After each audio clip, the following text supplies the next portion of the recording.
Assalamualaikum warahmatullahi wabarakatuh. Perkenalkan, nama saya Tita Rosita Awalia SPD. Saya guru di SMK 1 Majalengka. Saya mengajar bahasa Sunda. Di sini saya akan menjelaskan penanganan permasalahan siswa tentang susahnya siswa memakai bahasa Sunda.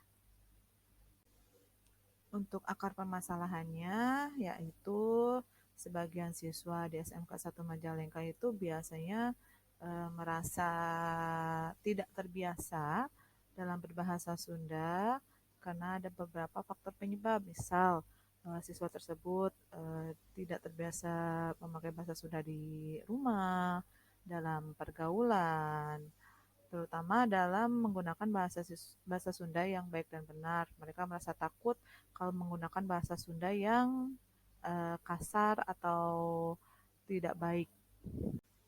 Untuk faktor penyebab siswa tidak lancar berbahasa Sunda atau tidak terbiasa memakai bahasa Sunda, yang pertama, biasanya siswa kurang lancar berbahasa Sunda itu karena di rumahnya tidak memakai bahasa Sunda. Biasanya siswa di rumahnya atau di keluarganya itu terbiasa memakai bahasa Indonesia. Terus yang kedua, adanya faktor lingkungan yang tidak terbiasa memakai bahasa Sunda. Misalkan di lingkungan pertemanan mereka, di sekolah maupun di rumah. Terus yang ketiga, pergaulan yang mempengaruhi siswa berbahasa. Contoh, mereka terbiasa memakai bahasa yang kasar atau mereka terbiasa memakai bahasa Indonesia. Dan yang keempat, kebiasaan dan takut salah dalam memakai bahasa Sunda karena mereka itu takut memakai bahasa Sunda yang kasar. Jadi mereka membiasakan diri atau terbiasa memakai bahasa Indonesia.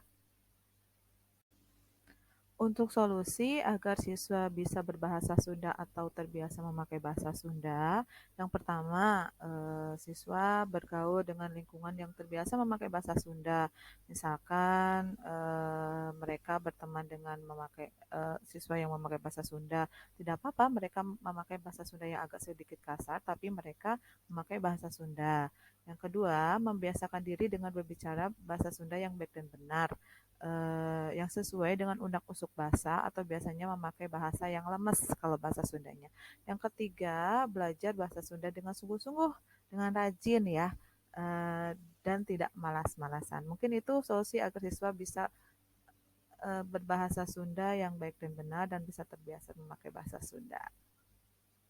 Untuk hasil pemecahan masalah agar siswa bisa terbiasa memakai bahasa Sunda, yakni setelah siswa melaksanakan solusi yang disarankan oleh guru, siswa bisa lancar berbahasa Sunda yang baik dan benar dan bisa mempraktekkan bahasa Sunda tersebut dalam kehidupan sehari-hari.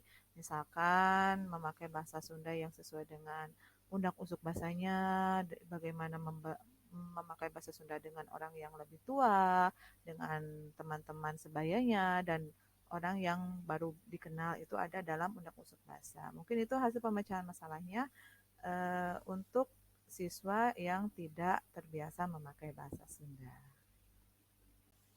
Mungkin itu saja yang saya jelaskan dalam permasalahan siswa yang tidak terbiasa memakai bahasa Sunda. Terima kasih atas perhatiannya. Mohon maaf jika ada kekurangan atau kesalahan. Hatur nuhun pisan kana perhatosanana. Teu kenging hilap share, like, sareng komen channel YouTube di handap ieu. Hatur nuhun. Wassalamualaikum warahmatullahi wabarakatuh.